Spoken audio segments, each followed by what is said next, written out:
what's up you guys, it's Annie. Welcome back to my channel where I help you to grow your YouTube channel from the ground up. So in today's video, I'm taking a break from talking about numbers like getting subscribers, getting views, getting watch time, and in today's video, I'm rolling back to the basics, and I'm going to be sharing with you guys a few actionable steps you can take on your channel when you hit a plateau and feel like you're not growing anymore and you really can't figure out why. These are steps you can take to actually figure out why and how to change those things so that you can keep on growing with your channel. So hopefully at least one of these tips can help you. I hope you guys enjoy this video and let's jump right into it. So my first tip is to make sure that your channel exposure is actually coming from the right sources. So if you go into your YouTube Creator Studio and go over to the Reach tab in your analytics, scroll down to traffic sources type, and this is going to tell you from the highest to lowest percentage exactly where your channel is getting exposure and where it's not getting exposure. So if your top traffic sources are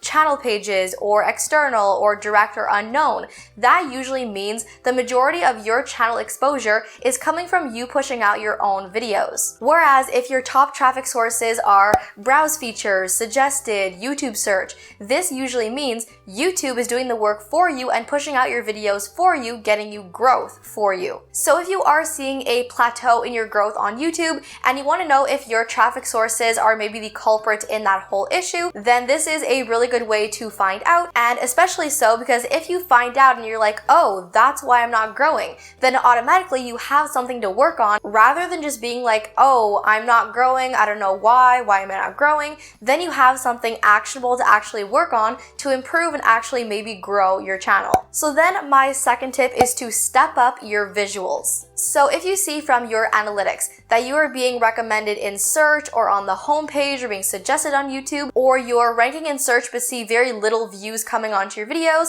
then chances are the culprit in that issue or in that equation are your thumbnails. Chances are your thumbnails are not drawing people in, which is why you're not getting views on your videos. There are so many times I see a video that I think is going to be a really good video, but the thumbnail is dark or grainy or like colorless or emotionless and doesn't really draw me in, or other times it's messy and juvenile, hard to read, and doesn't really make me want to click onto the video. In which case, your thumbnails, rather than drawing people in, are actually pushing people away from your videos. However, it is really hard to actually judge your own thumbnail and decide what's good or bad because you're kind of biased against your own thumbnail. In our Facebook group, I see posts almost every single day having people vote on which thumbnail between 2 or 3 different thumbnails, and it's never the one you expect that people are actually going to want to see on your video. So I definitely suggest putting together a group of your friends or even asking your subscribers, which of these thumbnails do you prefer? What can I do to actually make the thumbnail look nicer or look better or be more clickable? You would be amazed how many times I've had my friends change something about my thumbnail, and the thumbnail and the video actually ends up getting more views than I expected. Because thumbnails are pretty much the make it or break it of whether or not your videos are going to get views. So if you are lacking in the click-through rate department, I definitely suggest looking into your thumbnails and what you can maybe change and or improve about them. Another very important one is to make sure YouTube is actually suggesting and recommending your videos to the right people. So 99.9% of the time, when you guys tell me my channel isn't growing, I'm not getting views, I can't get any subscribers, I go onto your channel, I look at your video, and I see your video is very much lacking in metadata, meaning your title, your tags, and description. Because a lot of people think that these things are only important for ranking in search and SEO, but metadata is actually the one and only thing YouTube looks at to figure out who to give your video to. So when YouTube looks at your tags, your title, and description to figure out what this video is about, if you have an empty description box or one line in your description,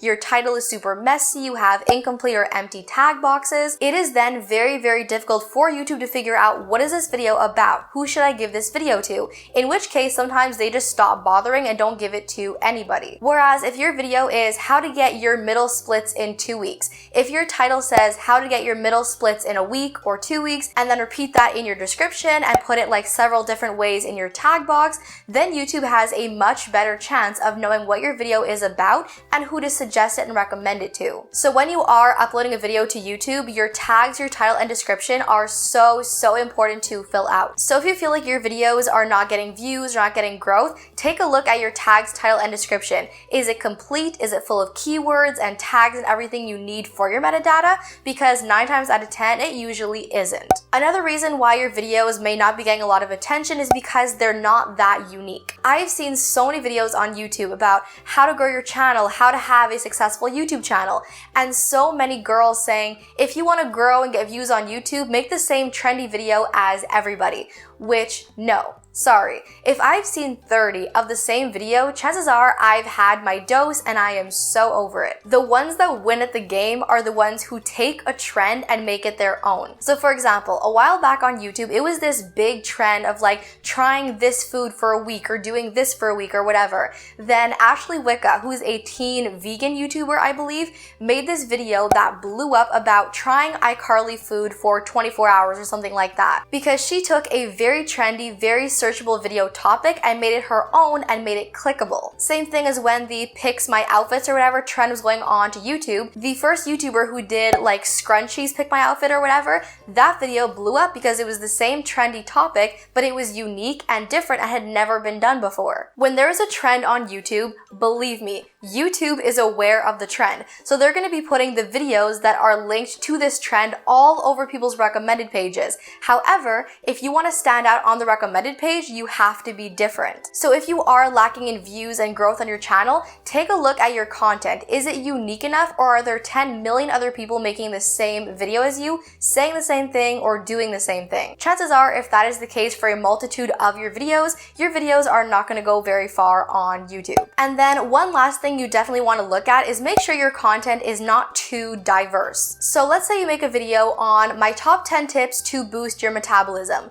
If that video does very well and you get a lot of views on that video, chances are people who enjoy that video are going to go onto your channel and see if you have any other videos of that sort that they may want to watch. However, if they are drawn in by that video and go onto your channel to look for more videos of that nature and see that besides that one health related video, the majority of your videos are fashion related or pet related or whatever else that has nothing to do with that one specific video, chances are they're going to get turned off of your video. So maybe you have a whole multitude of different interests and things you want to talk about on your channel, but you do have to ask yourself who your videos are for. If you're making videos to make vlogs to remember a bunch of your memories, then that is for you. If you're making videos for fun, like if you're in high school and need a little hobby off the side for weekends, again, that's for you and your friends. However, if the general intent of your channel and the goal of your channel is to grow it long term, make a job out of it, make an income out of it, you have to think first of your audience. Who are you making the content for? Are they going to like this video? Are they going to like your overall channel? If your channel covers way too many different topics,